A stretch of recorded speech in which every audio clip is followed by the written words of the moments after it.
Well, our Florida adventure has ended and we're actually in the state of Oklahoma right now, and I'm excited because we're heading off to a Legends collection, and this is a collection that, to be honest with you, I've never seen anyone film at. Now, that doesn't mean that someone didn't. I have personally never seen it, and it happens to be Bob Clark. So giant snakes. We're on the hunt for the giant snakes today, and it's going to be really cool. I've been wanting to come to Bob since I was 17 years old. I'll share more about that a little bit later on. We're about 2 hours from his place. It's going to be absolutely epic. And we're here at Bob Clark's Reptiles. I tell you what, Bob, this is a beast girl here. Wow. Take care of it all yourself. Oh my gosh, she is, look at this girl. This is definitely one of the larger reticulated pythons that I've ever held. And right now I have the entire weight. She is using me like a tree, and she has me 100% wrapped. What an absolute amazing animal. And I tell you what, Bob has some of the most crazy reticulated pythons, along with the other snakes here. So we're gonna get an opportunity to see all kinds of amazing animals today. But we have to start with one of the largest snakes, maybe one of the largest snakes in the world. I don't know, but this thing is an absolute beauty. And I tell you what, she's got some weight there. I'm so glad that she doesn't have the attitude like Lucy, that's for sure. She is a beauty, Bob. So how long have you had this girl? That one's 8 years old. 8 years old only? Yeah. Wow, she's got some big genes in her. Yeah. Oh my goodness. She is absolutely gorgeous. So, and I told you she was tame and you believed me. I believed you. Bob, I know you're not going to lie to me. Come on now. But what an absolutely amazing animal. So buckle up, guys. It's going to be a lot of fun. Bob, this snake is an absolute ripper here. I mean, I tell you what, this was like the first snake that I saw when I walked through the door, and I was like, oh my gosh. So this is a super motley pied albino.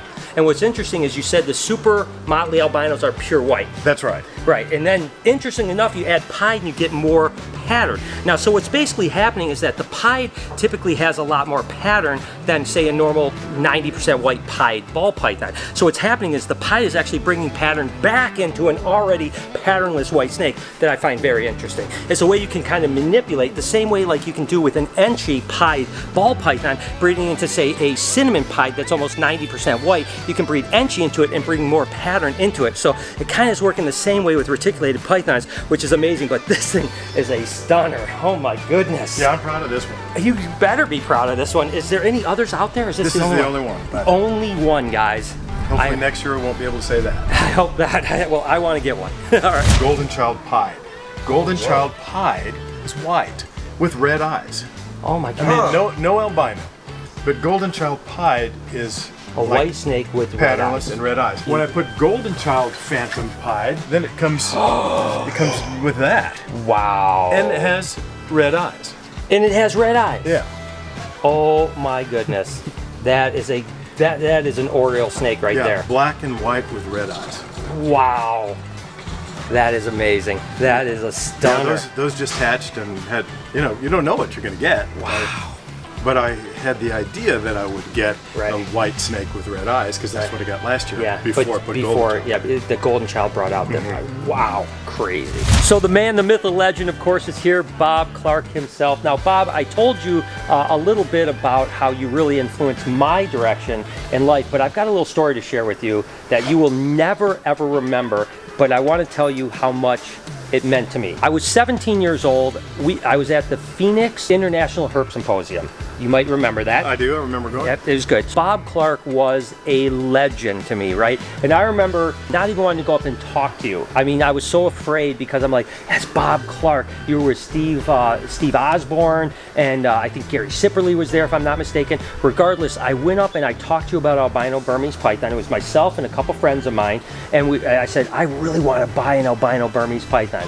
And Bob, 17-year-old, long-haired kid, total newbie to the hobby, you literally invited me and my friends up to his room to see the albino Burmese pythons. I had them with me, I remember. You had them with you, and I saw them, and that impacted me beyond belief. So I want to thank you for that. That is great to hear that. Thanks for telling me. Isn't that great? But that just shows you the character, right? That I'm sure you never thought that I was going to be a lifelong reptile guy, and yet you took time. It was a moment of your time, but it was a lifetime long memory for me.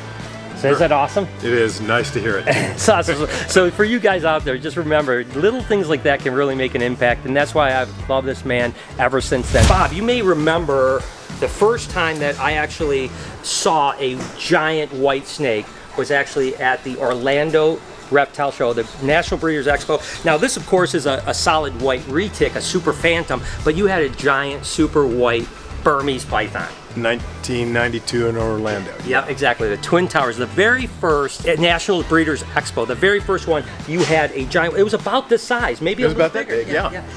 And it didn't end up working out, unfortunately. You said you think it was one of those animals that changed color, maybe? Yeah, occasionally they change color, and looking back, I think that was one that probably started normal and changed, and that's why it never produced another white snake. But we don't always know these things are genetic. Exactly, but this is so impressive. And again, this was considered like the holy grail back then. I remember Bob had this white giant snake, and everyone was like, that's the holy grail of all snakes. That was before leucistic ball pythons, before, I mean, really, leucistic Texas rats may be the only animal out there that was solid white at the time. So it's cool to see a snake that's almost the exact same snake, of course, a different species, but almost the same size back at Bob's place. Wow.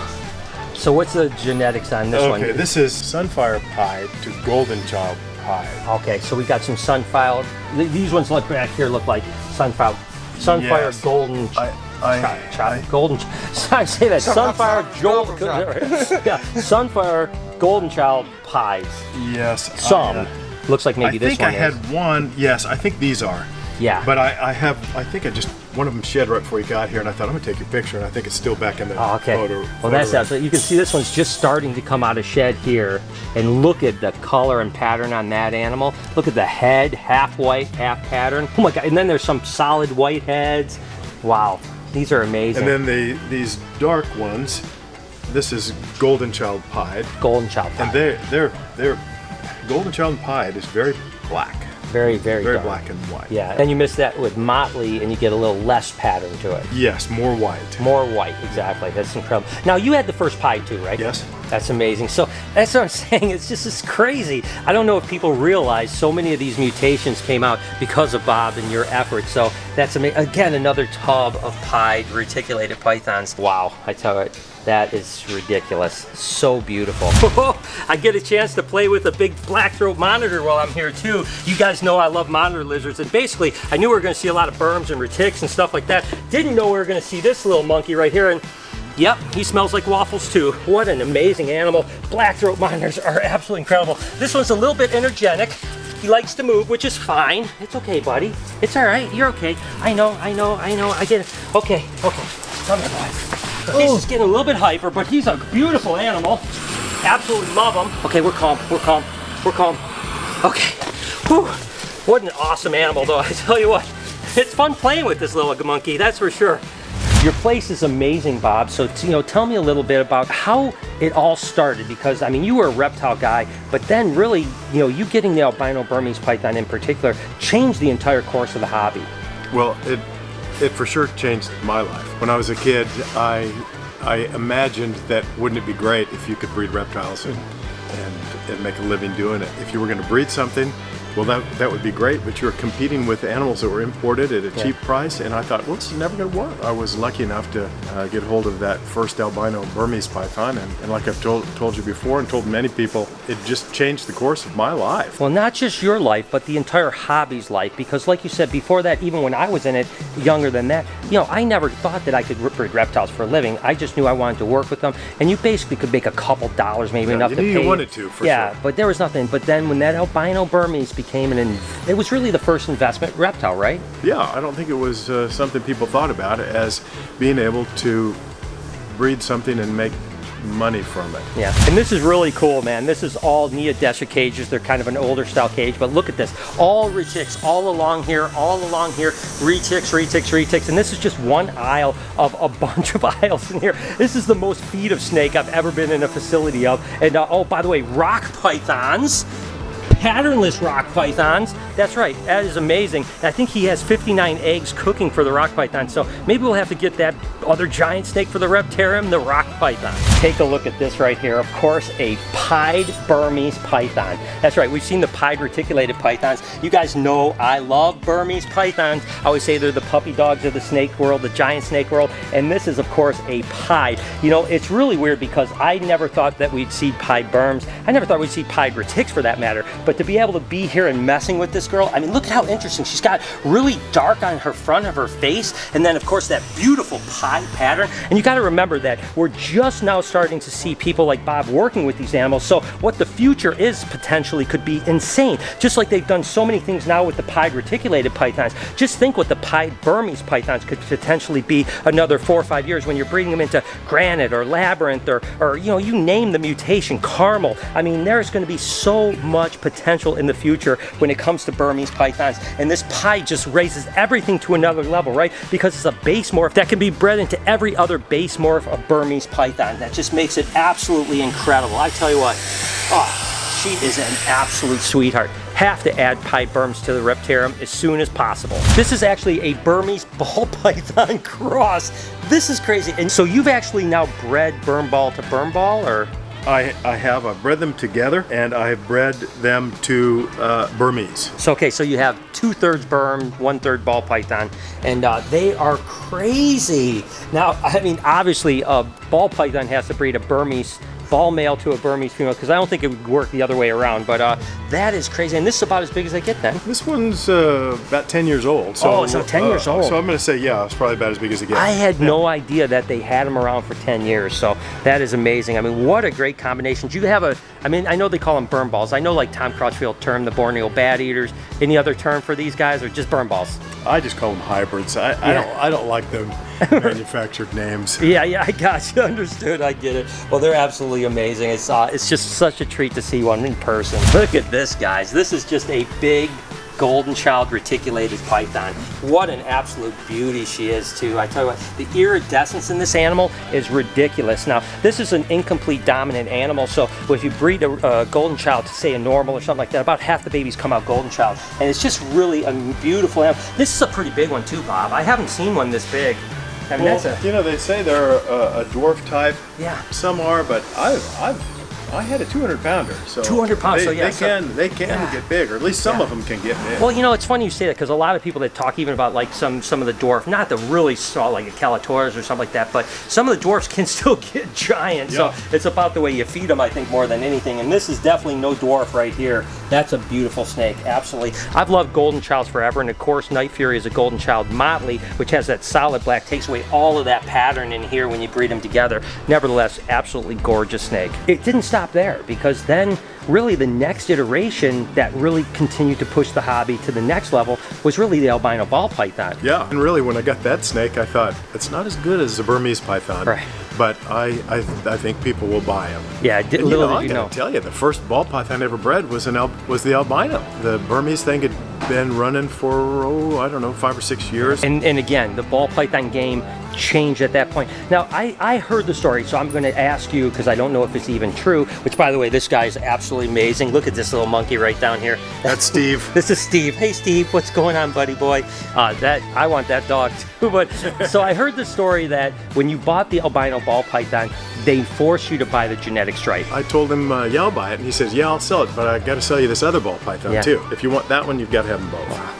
So that was the first striped ball python. Yeah. And I saw that. And in those days, we didn't know that these traits were even inheritable. Right. Every time I get something new, I thought, well, I hope this works. Yeah. So fortunately. And it's crazy, because at some point, even though the albino ball pythons were the start, at one point genetic stripes were actually more expensive than the albino ball python. Yeah, it's been a crazy ride there. This is pretty interesting, because it looks just like a Machino, but it's actually a purple sunfire, but it looks exactly like a Machino reticulated python like Al. But what a gorgeous snake. I tell you, she's long too, huh? She's got some length to her. That's the thing that's the thing that's about retics, is that when you get them out of the cage, they're just so much bigger. They just keep coming. I tell you what a gorgeous snake though. It's bizarre that the mutation can look so similar to a Machino, like this. Whew. What a snake. I'm having the time of my life, guys. This is absolutely incredible. Yo, the 17-year-old Brian never thought in his wildest dreams that I was going to be hanging out with Bob Clark feeding giant snakes at his place. So this is like a dream come true, guys. The whole day has been absolutely amazing.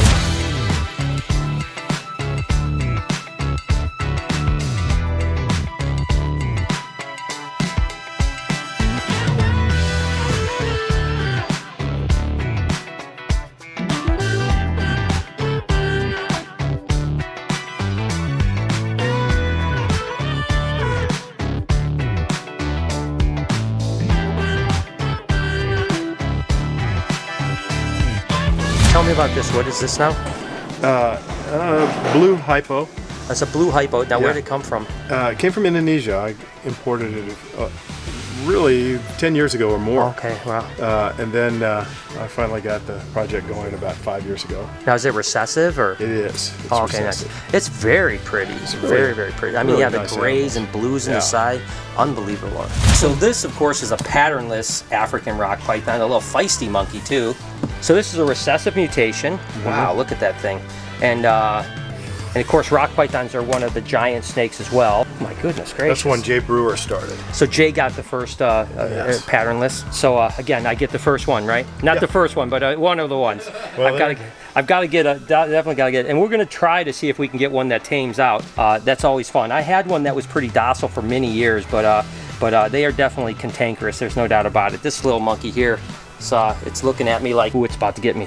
Ooh, I got the heebie-jeebies about that. And there you go. Thank you, Bob. You saved my life. You always get those goosebumps just before a bite. You know what I mean?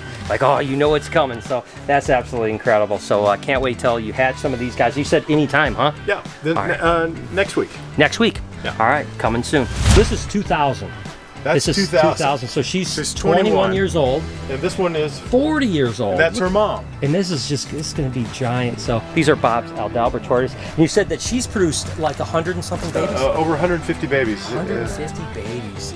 Oh my gosh, and they love it out here, huh? They love the mud. They ate all the grass. Yeah, I mean, they- it wasn't always mud, but It's just, yeah, they love, that's the thing about albino tortoises. They eat a lot and they love to smuck around in the mud. And, as a matter of fact, ours is named Matilda, but its real name is Muddy Matilda because she loves to get muddy. Guys, I hope that you enjoyed today. Again, I'm going to put a link of everything with Bob over here. Go show him some love. Tell him I sent you. What an amazing time. I mean, this is absolutely it was fun. wonderful. I'm glad we got to do it. Oh my God, I appreciate you guys watching. If you did enjoy this video, do me a favor right over here. There's a playlist. You can hit that one. On this side, you know what to do. Hit that subscription button. Have an absolutely wonderful day, Reptile Army. Remember, be kind to somebody, and I promise I'll see you in the next one.